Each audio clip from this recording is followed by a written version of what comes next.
Bonsoir à toutes et à tous, bienvenue dans cette édition d'information. Les titres de l'actualité de ce vendredi 23 mai.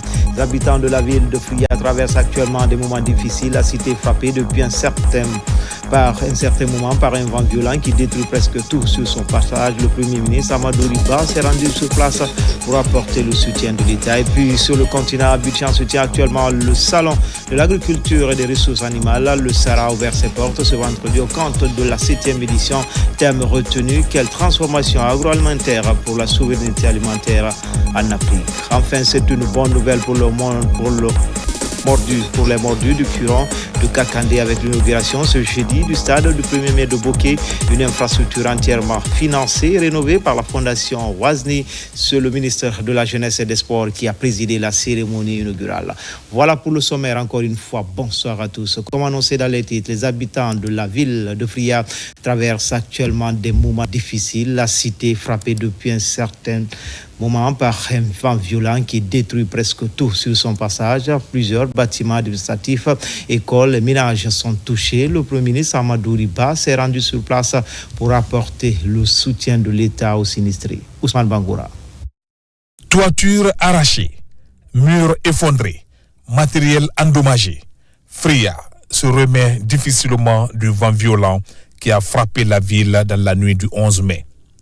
L'administration préfectorale, des écoles et de nombreux foyers ont été touchés. Le spectacle est désolant. Dans l'enceinte de la préfecture, une rencontre a été organisée avec les familles touchées. Les échanges ont porté sur les besoins immédiats en logement, en vivres et en matériaux de reconstruction. Les dégâts causés par ces vents violents ont touché des centaines de familles, détruit des habitations, des infrastructures scolaires et sanitaires, laissant derrière eux douleur, inquiétude et incertitude. Mais malgré cette épreuve, la population de Fria a fait preuve d'un courage exemplaire, d'une solidarité admirable et d'un espoir intact. La population de Fria, par ma voix, remercie sincèrement le préfet de Fria pour la mise en place d'un organe de gestion de cette catastrophe depuis la nuit du 11 mai. Les autorités locales tentent de faire l'évaluation des pertes pendant que la population sinistrée cherche à s'organiser malgré le choc. Il convient de noter que les moyens mobilisés, bien que significatifs, demeurent largement insuffisants au regard de l'ampleur des besoins humanitaires et des travaux de réhabilitation à entreprendre. C'est pourquoi, au nom des populations sinistrées de Fria, je me permets de lancer un appel solennel au gouvernement pour un appui renforcé en faveur de notre préfecture afin de permettre un relèvement rapide, équitable et durable des communautés touchées. Le Premier ministre Amadou Riba, accompagné de la ministre des Postes et Télécommunications, s'est rendu sur les lieux. À chaque étape, il a échangé avec les habitants et les responsables administratifs. Cette visite de terrain vise aussi à orienter l'action gouvernementale vers une réponse rapide et coordonnée. Bien entendu, des familles ont été impactées. L'Anguiche, à ce niveau-là, est chargée de faire l'inventaire et d'estimer ce qu'il faut pour que le gouvernement puisse faire le nécessaire le plus rapidement possible. Mais au-delà de la tempête, il est important de venir constater ce qu'est devenu Fria aujourd'hui. Il y a 30 ans, 40 ans, c'était l'une des plus belles villes de la Guinée, avec des infrastructures hospitalières, des aires de jeu, et c'était pour certains le petit Paris à l'intérieur du territoire national. Mais aujourd'hui, il est regrettable de constater que Fria est sinistré. D'où la nécessité, et ce que j'ai demandé au préfet, avec ses services déconcentrés, de faire l'inventaire et le diagnostic des problèmes en tout point de vue de la collectivité de Fria et au-delà même de la préfecture de Fria. J'ai été particulièrement étonné de constater que malgré que Fria abrite la première usine de transformation d'alumine du pays et même de l'Afrique, Fria ne bénéficie pas du FODEL. Ce sont des situations qui méritent d'être explorées pour rétablir une certaine forme d'équité pour que les populations ne se sentent pas délaissées et que la ville ne se sente pas abandonnée. Un recensement précis des dégâts est en cours.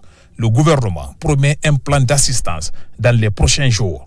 Un élan de solidarité salué par les populations de Fria. Istanbul, c'est en Turquie se tient actuellement le forum international sur la famille. La Guinée prend part aux travaux, une présence qui témoigne de l'engagement du gouvernement à accorder une place primordiale à la promotion des familles en Guinée. Mohamed De Camara. Istanbul, en Turquie, accueille depuis hier jeudi le forum international sur la famille. La Guinée prend part aux travaux de cette rencontre internationale qui réunit les ministres et les représentants de 26 pays à travers le monde. Ce forum vise à renforcer l'institution familiale face aux défis contemporains.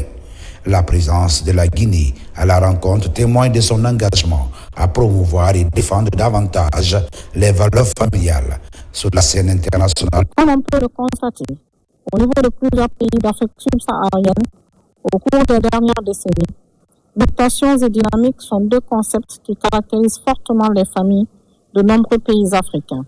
Mon pays, la République de Guinée, n'y fait pas exception. Sous l'influence d'éléments endogènes et exogènes, parmi lesquels figurent la culture pronataliste, l'urbanisation, les technologies de l'information et de la communication, la mondialisation et plus récemment la migration clandestine, force est de constater que les configurations familiales se modifient. Les liens conjugaux et familiaux, tout comme la place et le statut des individus au sein des ménages se redéfinissent. Ce forum a été une occasion pour la ministre guinéenne en charge de la promotion de la famille de dresser, lors de son discours de la session ministérielle, le rôle que le gouvernement joue dans la promotion des familles en République de Guinée. Pour conférer aux familles leur statut de pivot de maintien de l'équilibre social, le gouvernement guinéen s'active à réduire les contraintes dont les principales sont l'augmentation de l'offre de scolarisation qui permet d'atteindre 97% chez les filles, même si cette tendance baisse au fil de l'évolution scolaire. L'inscription du capital humain comme élément central du potentiel retour sur investissement dans le programme de développement socio-économique durable et responsable de la Guinée pour les 15 prochaines années, Simandou 2040. Ce forum de 2 jours, organisé par le ministère turc de la Famille et des Services sociaux, réunit les décideurs autour des échanges visant à élaborer des politiques fortes en faveur des familles, dans un contexte marqué par de nombreux défis sociaux.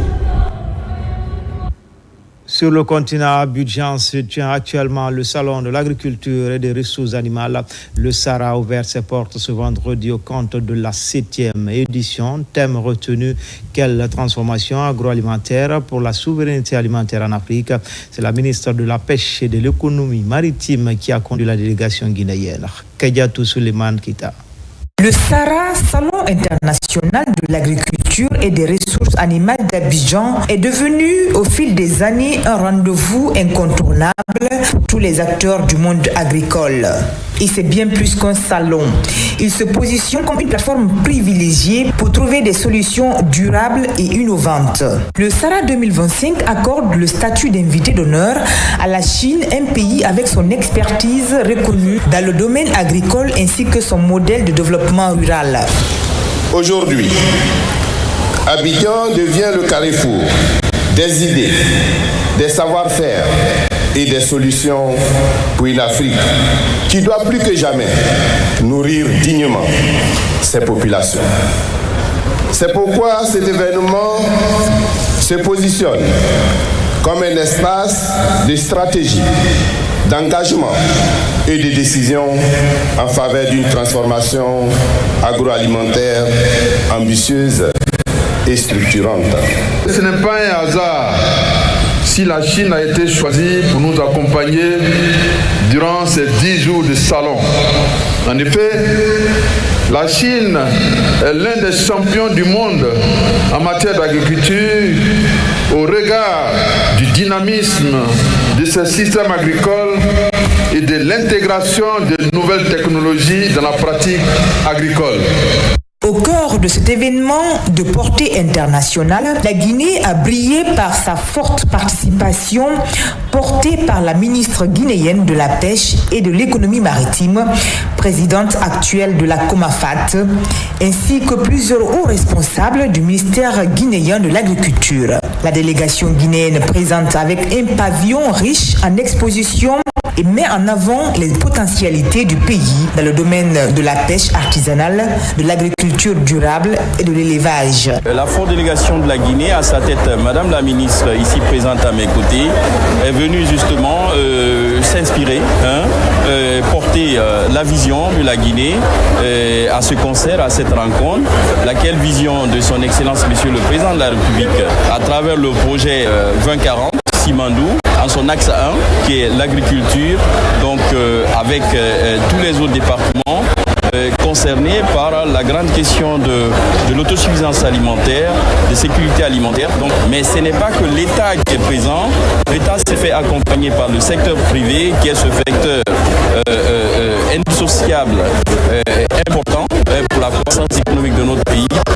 Jusqu'au 1er juin, le Sahara 2025 sera le point de convergence de plus de 500 000 visiteurs, 1000 exposants et une cinquantaine de délégations internationales. Un rendez-vous crucial pour les acteurs agricoles africains en quête d'innovation, de financement et de nouveaux marchés. À présent, ce décret de 2025-0074 PRG CNRD CGG portant attribution et organisation du ministère des Mines et de la Géologie. Le président de la République a vu la charte de la transition décrète, chapitre 1, mission et attribution. Article 1er. Le ministère des Mines et de la Géologie a pour mission la conception, l'élaboration et la mise en œuvre de la politique du gouvernement dans les domaines des mines et de la géologie et d'en assurer le suivi. À ce titre, il est particulièrement chargé d'élaborer les textes législatifs et réglementaires dans le domaine des mines et de la géologie et de veiller à leur application. D'élaborer les stratégies, plans, programmes et projets de développement dans le secteur des mines et de la géologie, d'instruire les demandes d'attribution, de renouvellement, de transfert et de retrait des permis et de retrait des titres miniers, autorisations diverses, de réaliser les infrastructures géologiques, géochimiques, géophysiques, hydrologiques et géotechniques sur le territoire national, d'exécuter les travaux géologiques, géologique, géophysique, géotechnique, de télédétection et d'assurer le traitement et l'interprétation des données qui en résultent, de négocier, de participer à la conclusion de tout accord et convention dans le cadre de la gestion du patrimoine minier et géologique, de veiller à la mise en œuvre de la politique du contenu local, au respect de la responsabilité sociétale des entreprises dans le secteur minier, au respect de la législation et de la réglementation relative à la gestion et aux conditions sécuritaires des produits explosifs à usage civil en collaboration avec les administrations concernées, à la mise en place des infrastructures auxiliaires d'évacuation des minerais, au renforcement des capacités humaines de l'administration minière, à la bonne cohabitation entre les communautés locales, les sociétés et projets miniers, à la sécurisation des investissements et des investisseurs dans les zones minières, à la restauration des sites miniers, à la contribution des sociétés projets miniers au développement local, de réaliser les études prospectives dans les domaines des mines et de la géologie, d'inter-orienter et d'évaluer les ressources minérales, y compris les eaux souterraines, d'organiser l'exploitation minière artisanale et la commercialisation de la production artisanale, d'assurer le suivi et le contrôle de la mise en œuvre des plans d'action proposés par les sociétés et les projets miniers. Le suivi et le contrôle de tout programme de recherche ou de prospection initié par l'État ou par les investisseurs privés dans les domaines des mines, de la géologie, de la géochimie, de la géophysique, de l'hydrogéologie et de la géotechnique, la surveillance sismologique du pays, la gestion du système d'information géologique et minière, la sécurisation des ressources minières, le développement et la promotion du secteur minier, de participer à la prévention et à la gestion des conflits dans les localités minières, de produire les statistiques minières et des carrières, d'appuyer l'émergence d'un secteur privé minier national dynamique, de prendre en compte la dimension environnementale dans les programmes et projets du secteur minier, de promouvoir le genre, l'équité et l'éthique dans les activités du secteur minier, d'organiser les rencontres traitant des questions relatives aux mines et à la géologie et d'y participer. Chapitre 2, organisation. Article 2. Pour accomplir sa mission, le ministère des Mines et de la Géologie comprend un secrétaire général, un cabinet, des services d'appui, des directeurs nationaux, des directions nationales, des directeurs généraux, des directions générales, des services rattachés, des services déconcentrés, des organismes publics autonomes, des programmes et projets publics, des organes consultatifs. Article 3. Le cabinet du ministre comprend un chef de cabinet, un conseiller principal, un conseiller juridique, un conseiller chargé des questions d'infrastructures minières, conseiller technique chargé des questions de développement minier, un conseiller chargé de mission et un attaché de cabinet. Article 4. Les services d'appui sont l'inspection générale, le bureau de stratégie et de développement, le service des affaires juridiques et de la conformité, la brigade antifraude des matières précieuses, le service de coopération et d'investissement dans le secteur minier, la division des ressources humaines, la division des affaires financières, le service de modernisation des systèmes d'information, le service de communication et de relations publiques, le contrôleur financier, la personne responsable des marchés publics, le secrétaire central, le secrétariat central, le service hygiène, santé et sécurité, le service accueil et information, le service genre et équité, le centre des ressources documentaires. Article 5. Les directions nationales sont la Direction nationale des mines et carrières, la Direction nationale de la géologie. Article 6. Les directions générales sont la Direction générale des projets miniers, la Direction générale des géoservices. Article 7. Les services rattachés sont le Centre de promotion et du développement minier, le Centre de géophysique et de sismologie, le Bureau des évaluations des quantités de produits miniers, le Service des relations communautaires et le suivi du contenu local, le Secrétariat permanent du guichet unique des projets miniers intégrés, le Bureau d'appui à l'opérationnalisation du Centre africain du développement minier, le service de suivi de la sécurité des activités minières, le service de protection de l'environnement minier, le service national d'artisanat minier des petites mines. Article 8. Les établissements publics administratifs sont l'Office guinéen d'expertise de l'or, diamants et autres matières précieuses, le Laboratoire national de la géologie, le Fonds d'investissement minier. Article 9. Les programmes et projets publics sont ceux initiés dans le domaine d'intervention spécifique du ministère. Article 10. Les services déconcentrés sont les inspections régionales des mines, des carrières et de la géologie, les directions préfectorales des mines et de la géologie et de l'exploitation artisanale. Article 11. Les organes consultatifs sont l'Initiative pour la transparence dans les industries extractives, la Commission nationale des mines, le Secrétariat permanent du processus de Kimberley, le Secrétariat national de la sécurité minière, le Comité d'éthique, le Conseil de discipline. Chapitre 3, dispositions finales. Article 12 des décrets du président de la République fixe séparément les statuts des établissements publics administratifs, le mode d'organisation et de fonctionnement de l'inspection générale, du bureau de stratégie et de développement, des programmes et des projets publics et des services déconcentrés, ainsi que des services rattachés de niveau hiérarchique équivalent à celui d'une direction de l'administration centrale. Article 13. Les inspecteurs régionaux et les directeurs préfectoraux des mines et de la géologie et de l'exploitation artisanale sont nommés par décret sur proposition du ministre en charge des mines et de la géologie. Article 14, les arrêtés du ministre en charge des mines, de la géologie fixent les attributions de l'organisation des directions nationales et équivalents ainsi que des services rattachés, les inspections régionales et directions préfectorales des mines, de la géologie et de l'exploitation artisanale et des services d'appui. Article 15, le présent décret qui abroge toute disposition antérieure contraire sera arrêté publié au journal officiel de la République Conakry le 23 mai 2025. Général Mamadi Doumbouya. Dans l'actualité également, des échanges pointus sur le manuel statistique des finances publiques. C'est la seconde retrouvaille du comité sur l'initiative du département du budget et des finances. La rencontre intervient dans un contexte de migration vers le budget, programme et outil d'opérationnalisation du programme Simandou 2040 ambitionné par les plus hautes autorités. Mohamed Seyar Souma. Réforme des finances publiques. Un manuel des statistiques est adopté depuis 2023, l'unique référence pour élaborer le tableau des opérations financières de l'État. Il a pour vocation de retracer le total des dépenses et des recettes sur une période définie. Un comité veille à sa concrétisation à travers la remontée des données fiables. Il se retrouve pour la deuxième fois et pour plusieurs objectifs.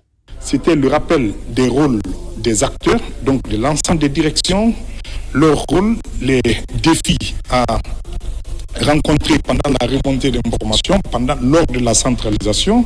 Il était aussi question de parler de l'harmonisation des outils de collecte et de transmission des données primaires, issues donc des différentes directions. Enfin, c'est les perspectives. Justement, la migration en 2026 vers le budget programme se prépare activement. Une ambitieuse réforme alignée à Simandou 2040. Le manuel des statistiques des finances publiques est perçu comme un outil d'opérationnalisation de ce programme de développement national.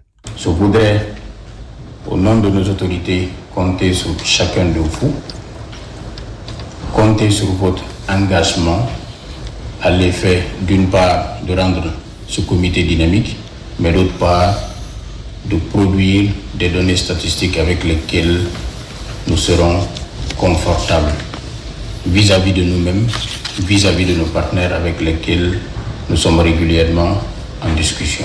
Autour de la table, les cadres des départements du budget et des finances publiques. Entre autres exigences, l'adaptation du dispositif au contexte actuel. En région forestière, vers la relance des activités d'alphabétisation, une rencontre dite de revitalisation du secteur est organisée à Nzérékoré au centre des débats, la promotion et l'appropriation du document stratégique national d'alphabétisation. Il s'agit d'orienter les politiques et actions pour un meilleur accès à l'éducation de base. Mohamed Saloupaï, Mohamed Lamine Diallo. Mobiliser les autorités locales autour des enjeux liés à l'alphabétisation, c'est la toile de fond de cet atelier. Il s'agit d'amener ses participants à comprendre les bénéfices d'une population alphabétisée ainsi que les conséquences néfastes liées à l'analphabétisme. Les échanges ont porté sur la nécessité d'une implication accrue des collectivités afin de faciliter l'ouverture des centres d'apprentissage dans la région. La Direction nationale de l'alphabétisation, de l'éducation non formelle et la promotion des langues nationales, en amont, a élaboré le plan stratégique d'alphabétisation de 2 millions de jeunes et adultes à l'horizon 2030. Notre pays a un taux d'analphabétisme très élevé.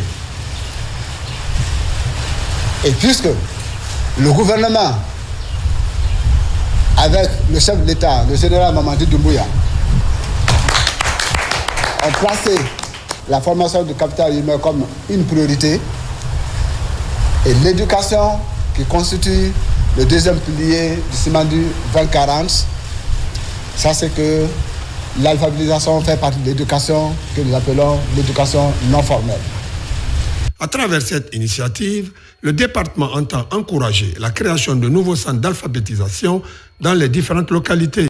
Cet ambitieux projet ne peut réussir sans votre implication inconditionnelle dans tout le processus de mise en œuvre opérationnelle des activités, depuis la formation jusqu'à la vulgarisation dans les centres d'apprentissage déployés dans les structures et dans les localités.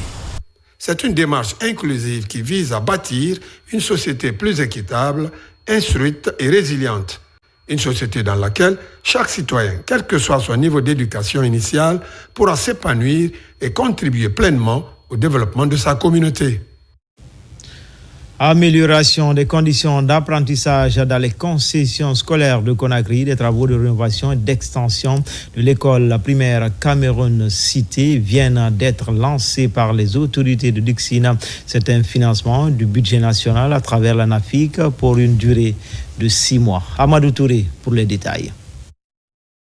À la place de cette école frappée par la vétusté et la précarité de ses installations, le gouvernement, à travers un financement de l'Agence nationale de financement des collectivités ANAFIC, en appui avec le ministère de l'enseignement préuniversitaire et de l'alphabétisation, lance la réalisation d'un établissement scolaire moderne de R+2 de 10 salles de classe avec toutes les commodités à la dimension des ambitions affichées par l'État pour la future cité de Cameroun dans la commune de Dixine. Pratiquement, Dixine n'a pas d'école primaire.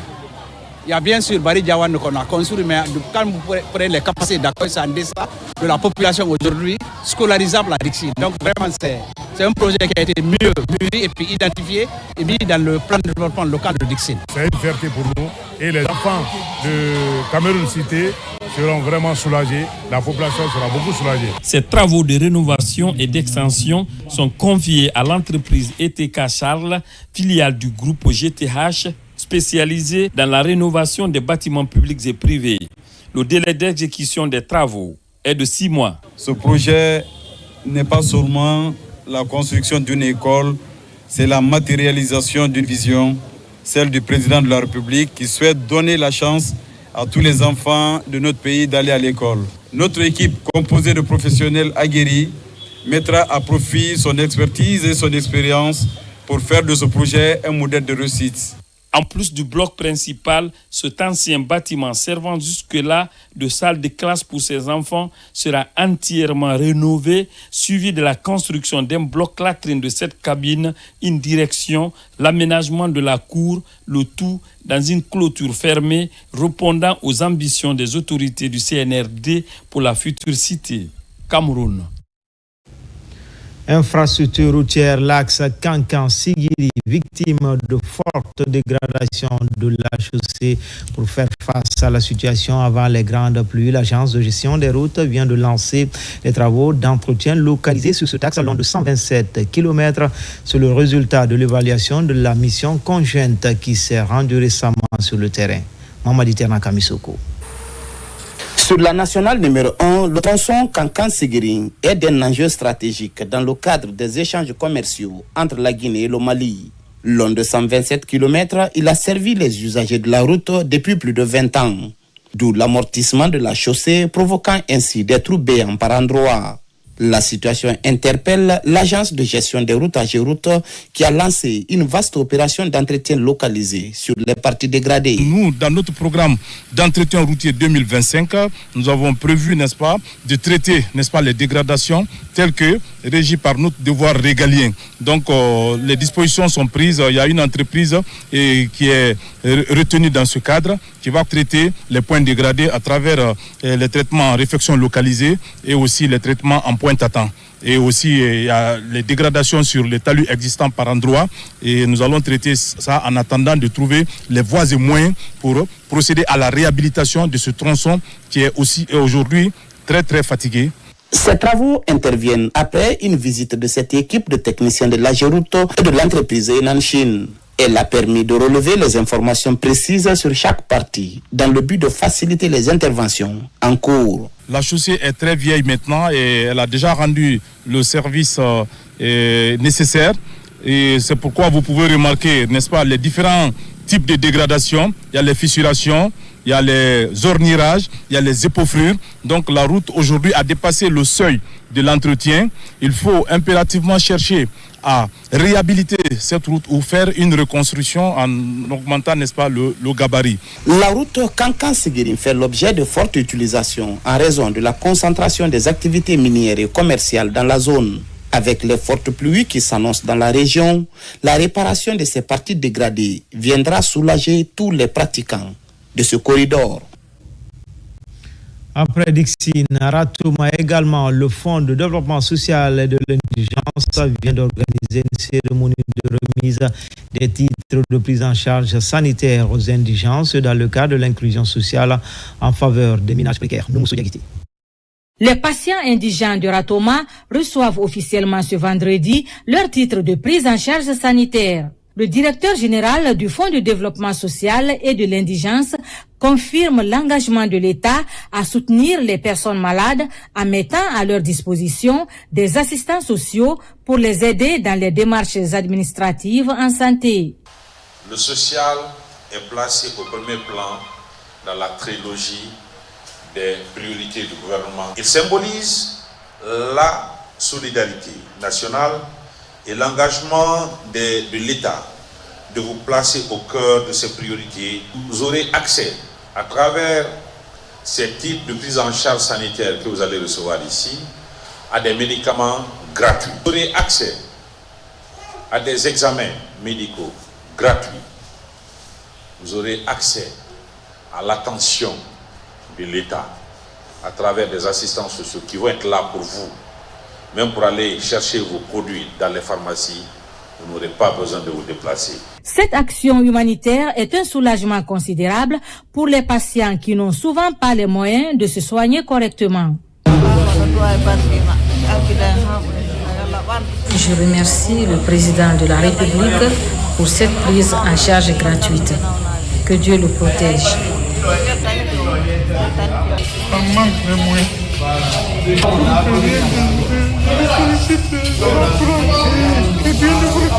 Nos parents nous enseignent que le plus gros problème chez un malade impatient, c'est quand il regarde derrière lui, il n'a pas de soutien. Ça lui stresse. Cet accompagnement humanitaire du gouvernement à travers le Fonds de développement social et de l'indigence permet à de nombreuses personnes démunies de recevoir les soins nécessaires pour retrouver la santé et le bien-être. Et puis, le directeur général de l'Agence de gestion et recouvrement des avoirs saisis et confisqués informe le public guinéen qu'il organise un point de presse le lundi 26 mai 2025 à 10h à son siège à la Villa 10 Almamia, commune de Kaloum. Ce point de presse apportera des précisions claires et légales à propos de l'avis de vente aux enchères publiques des immeubles et usines d'Anacarde saisis et confisqués au profit de l'État guinéen, prévu le jeudi 29 mai 2025. Conakry, le 23 mai 2025, le directeur général Alpha Séni Camara.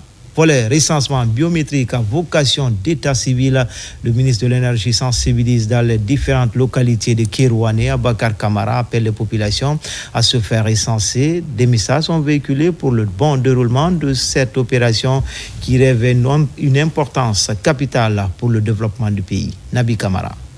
Débuté le 15 avril dernier, le recensement biométrique des citoyens guinéens se poursuit sur l'ensemble du territoire national. Pour le suivi et l'évaluation du processus, mais également la mobilisation de tous pour le succès de l'opération, les plus hautes autorités sont sur le terrain. Le ministre de l'Énergie, de l'Hydraulique et des Hydrocarbures était récemment à Kérouané où il a conféré avec les populations de cette préfecture en leur parlant surtout de l'importance du recensement en cours. Le slogan du président est très clair. Personne ne sera laissé pour compte. Tous les Guinéens doivent bénéficier des retombées économiques.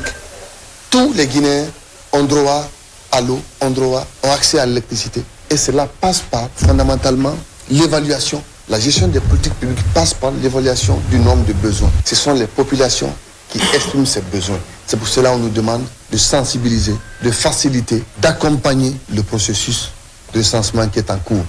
Et nous sommes persuadés que Kérouané va faire les 100%. Les citoyens de Kerouané, fortement mobilisés au cours de cette rencontre avec le ministre Abakar Kamara, parrain de la préfecture, se disent sensibles à la démarche du gouvernement du président Mamadi Doumbouya pour la modernisation de l'état civil de notre pays. Les opérations se déroulent très bien. Les statistiques sont très très positives. Il y a des communes qui ont atteint déjà les 60, les 80%. Donc il faut s'en féliciter. Il y a des communes aussi dont nous essayons de renforcer du jour au lendemain. Et nous pourrons dire sans craindre que les objectifs seront atteints à 100% de la préfecture de Kerouané. Avant d'arriver dans la commune urbaine de Kerouané, le ministre de l'Énergie, de l'Hydraulique et des Hydrocarbures avait fait escale à Bissandougou et à Komodou. Après ces accueils très chaleureux dont sa délégation a été l'objet, Abakar Kamara a passé le message de mobilisation aux populations de ces deux sous-préfectures pour la réussite du projet national de recensement administratif à vocation d'état civil. Même exercice à l'Abbé pour la directrice générale de la Caisse nationale de prévoyance sociale, générale Aminata Diallo et son équipe interpellent les consciences dans certaines localités de la dite préfecture sur la pertinence de l'exercice, le bon déroulement du processus et les difficultés rencontrées par certains citoyens ont été longuement évoquées. Maïmouna Bella Diallo commente les images de Sarafdine Diallo. Après la commune urbaine, la directrice générale de la prévoyance sociale, générale Aminata Diallo, a entamé une tournée de sensibilisation dans les communes rurales de l'Abbé. Porte-parole du CNRD, elle a rencontré les populations de Afia, Daralabé, Garambé, Diari, Kouramangui et Pobodara pour les inciter à se faire recenser. L'objectif de cette tournée, c'est pour parler de la campagne de sensibilisation concernant le recensement, pour leur expliquer et savoir quelles sont les difficultés qu'ils sont en train de rencontrer sur le terrain et voir si on peut apporter notre soutien. Et l'objectif principal, je pense, est atteint. Les gens ont compris pourquoi cette sensibilisation, les gens ont compris pourquoi ce recensement. Les opérations du PN RAVEC se déroulent sans incident et suscitent un fort engouement. Je remercie franchement Madame la Générale qui a mis tout en œuvre pour la réussite vraiment de la sensibilisation, puisqu'elle va de soi parce que c'est pour la population de l'Abbé. Avec une approche de proximité, la générale Aminata Diallo a utilisé la langue locale et divers canaux, notamment activités sportives et culturelles, marchés, pour toucher toutes les couches sociales. Je suis très optimiste avec ça, avec l'engouement que je vois. Je suis très convaincue. Depuis qu'on a commencé hier, l'engouement qui est là, la population pose des questions. Déjà, ça prouve à suffisance qu'ils sont intéressés à 100% pour ce projet RAVEC. Et ils savent que c'est pas pour quelqu'un qui sont en train de le faire, c'est pour eux-mêmes. Au nom des paisibles citoyens de Garambé, que nous ne ménagerons aucun effort dans l'accompagnement des actions de développement entamées par le CNRD dans sa vision de refondation de l'État. Par la même occasion, permettez-moi donc de formuler une demande adressée au CNRD et au gouvernement de la République à travers vous, celle du prolongement du processus de recensement afin de permettre à l'ensemble des citoyens concernés de se faire recenser.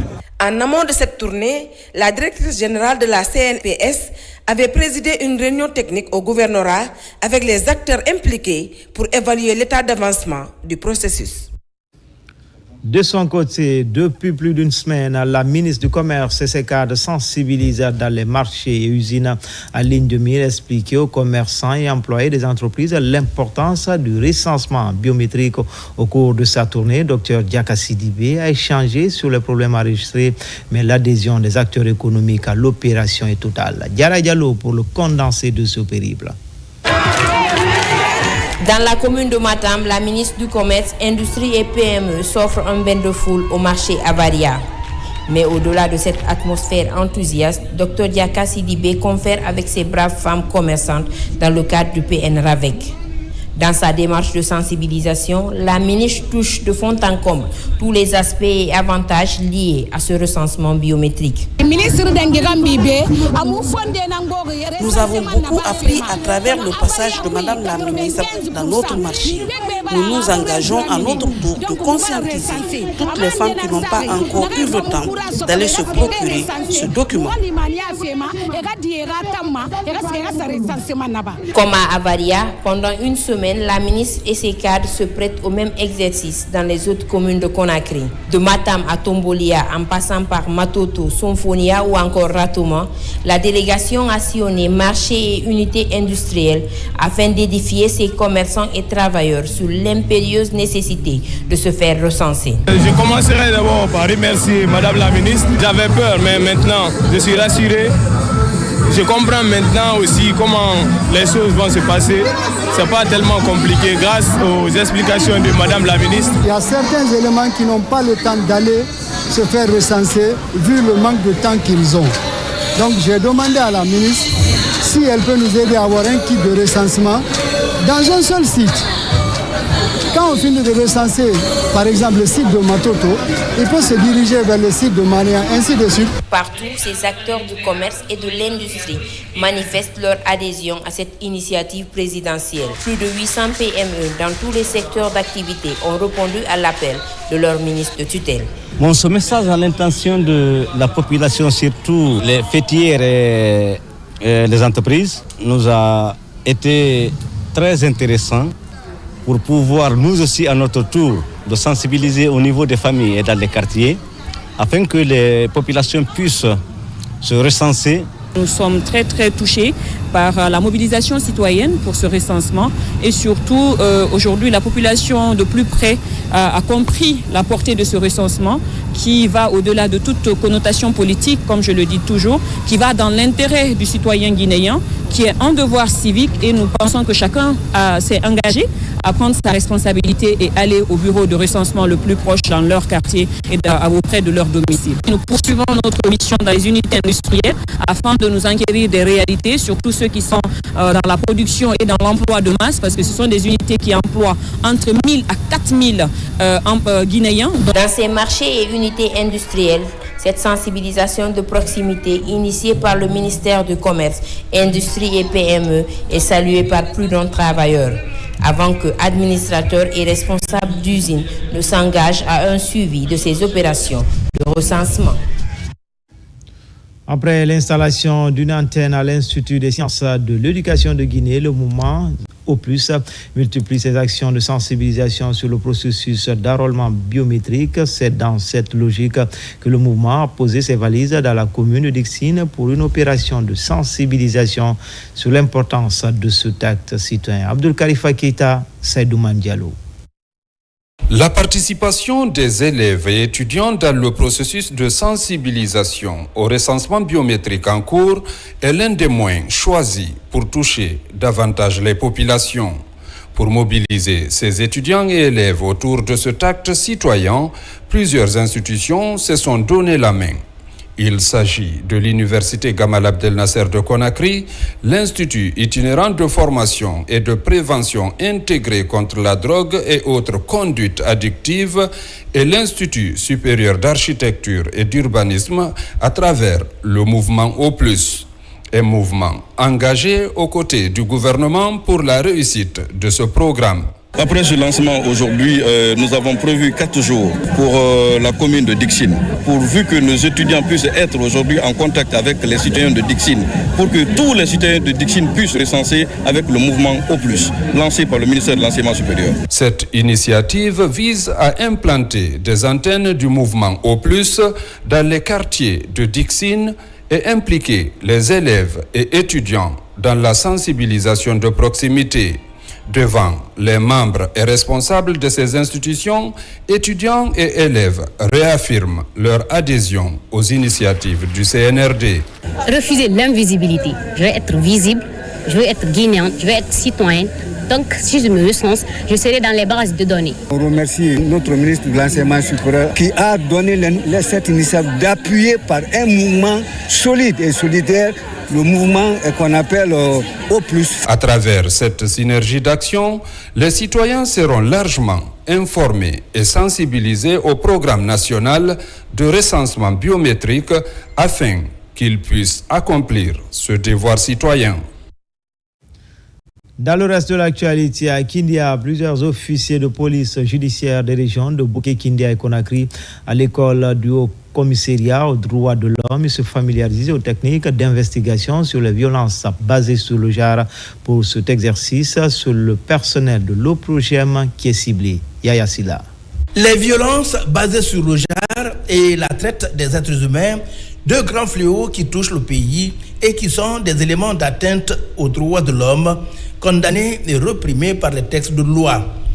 Depuis 3 jours, les officiers de la police judiciaire de la région de Boké et ceux de Kindia et la zone spéciale de Grand Conakry, membres du personnel de l'OPROGEM, prennent part aux travaux de renforcement des capacités sur la technique d'enquête sur les violences basées sur le genre et la traite des êtres humains. Alors là, cette formation, c'est pour outiller nos officiers de police judiciaire dans le cadre de la réception des victimes, la prise en charge des victimes, ensuite le référencement de ces victimes et comment procéder à l'audition de ces victimes et des présumés auteurs liés à la traite des personnes, liés aux violences basées sur le genre et ensuite liés au trafic illicite des migrants et aux pratiques assimilées. Le projet, en commun accord avec ses partenaires techniques et financiers, ont décidé d'outiller les agents qui composent cette grande entité qui est le projet, qui a pour tâche d'éradiquer les violences.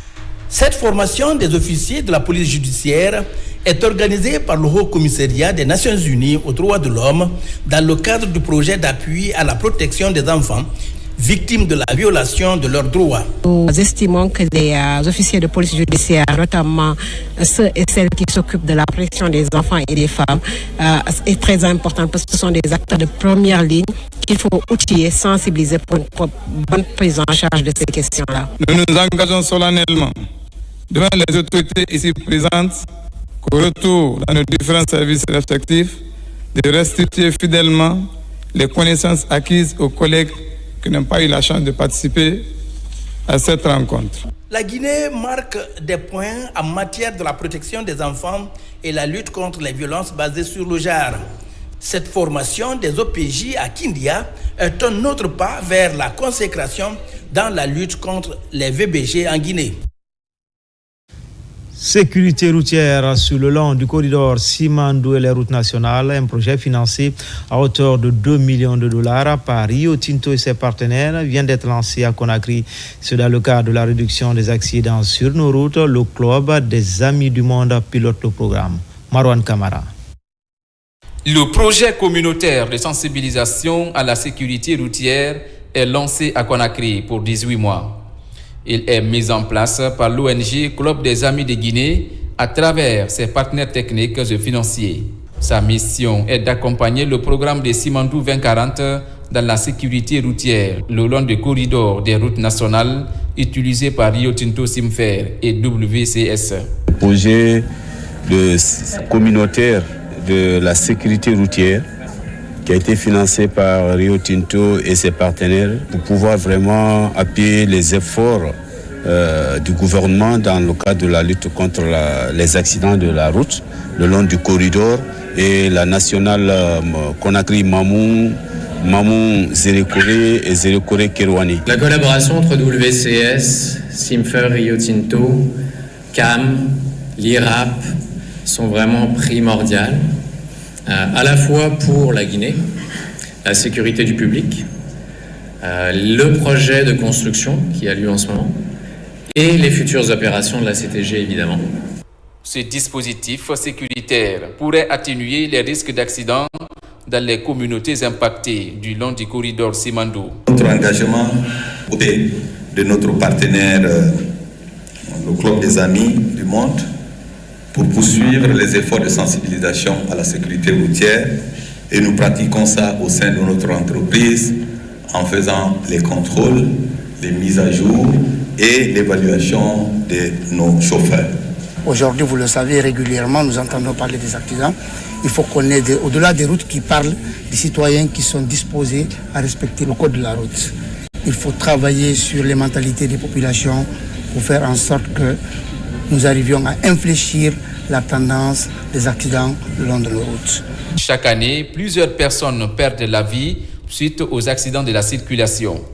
Aujourd'hui, le phénomène inquiète plus d'un Guinéen. Des voix comme l'ONG Club des Amis de Guinée et ses partenaires s'élèvent à travers une campagne de sensibilisation et de formation pour minimiser les risques liés aux accidents de la route. La grande finale de Guinée English Spelling Bee, un événement phare soutenu par l'ambassade des États-Unis, un rendez-vous unique dédié à la promotion et au développement des compétences linguistiques, a rassemblé des élèves venus de plusieurs institutions bilingues de Conakry et de l'intérieur du pays. Les performances des candidats illustrées par le triomphe de Thierno Ilyassa Diallo et Abibata Tunkara témoignent de l'ambition de faire de l'éducation un levier essentiel pour forger les futurs leaders guinéens. Maïmouna Bella Diallo et Jeanne Dunamou. Avec le soutien constant de l'ambassade des États-Unis, l'école internationale bilingue de Guinée, BIEG, a organisé la grande finale du Guinea Spelling Bee Competition, un concours d'orthographe et de vocabulaire en anglais qui réunit depuis plus de 10 ans des élèves de tout le pays.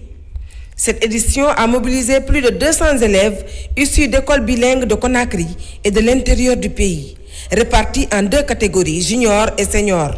Lors de la finale, Thierno Ilyassa Diallo, 4e année, et Abibatou Tunkara, 11e année, tous deux de l'école internationale bilingue de Guinée, ont remporté les premiers prix. C'était très difficile parce qu'il fallait connaître les mots, leur définition parfois et même leur origine d'où ils venaient. Et aussi, il fallait pouvoir connaître leur bonne prononciation, comme ça tu peux connaître comment épeler le mot. Donc, je peux dire que c'est un travail très difficile.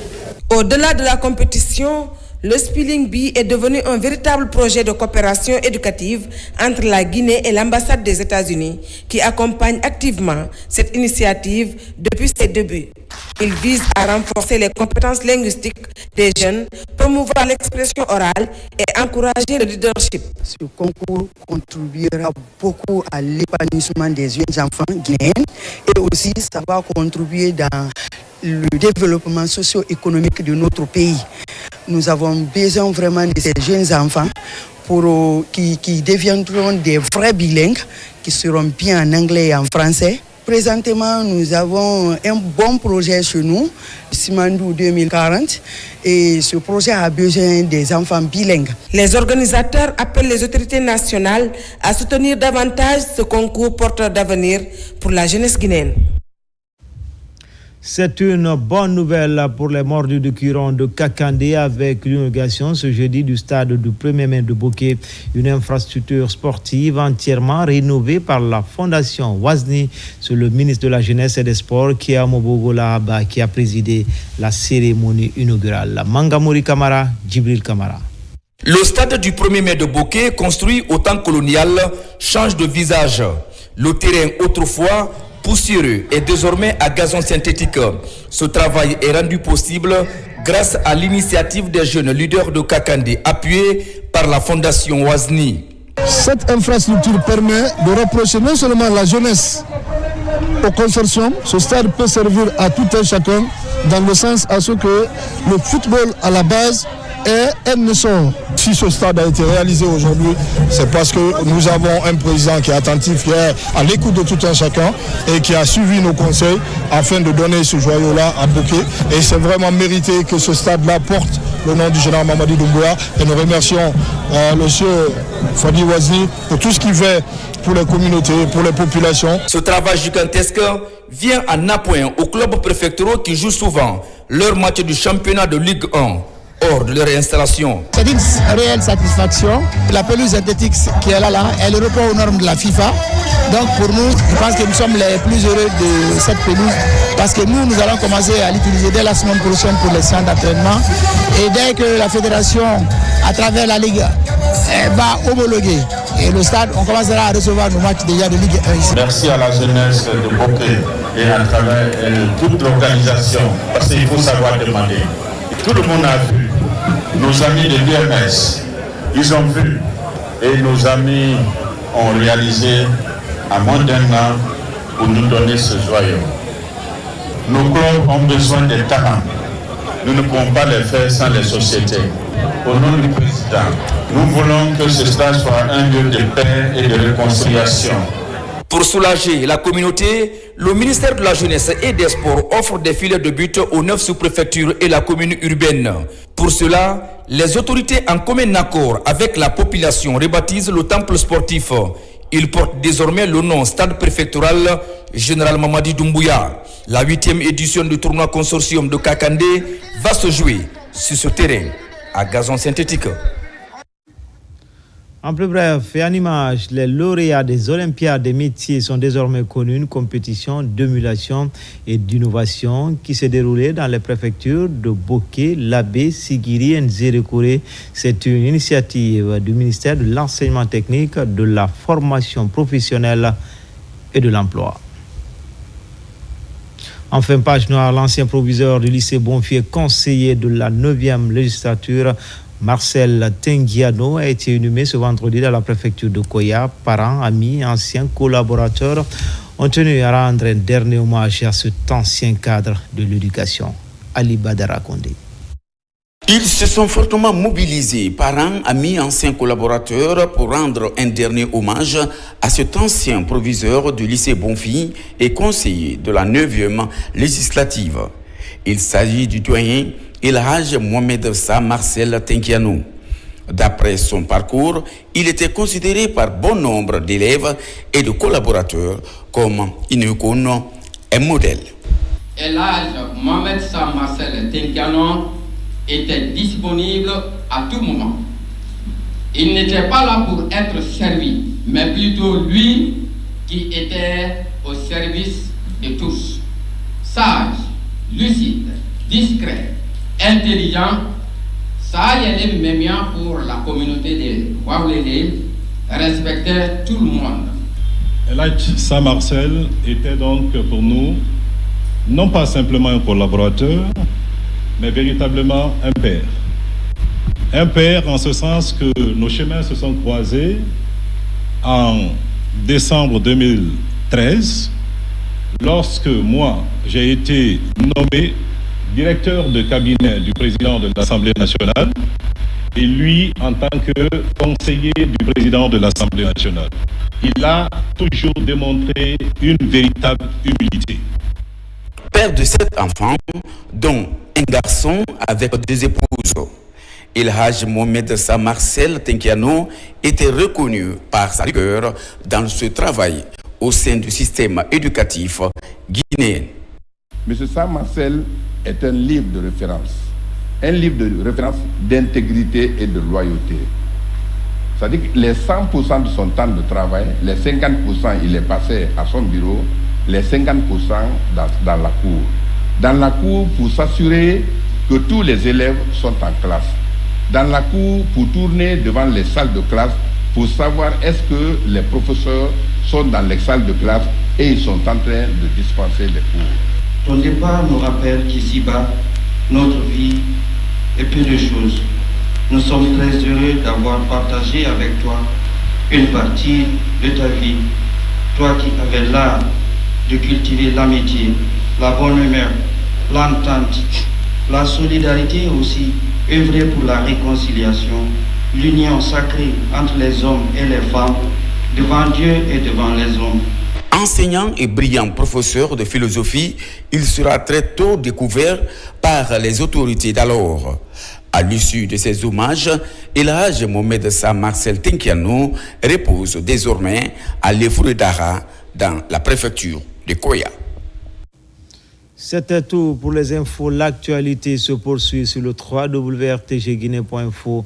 À bientôt pour d'autres actualités sur la Guinée, notre paradis, terre de richesse et d'innovation, Inch'Allah.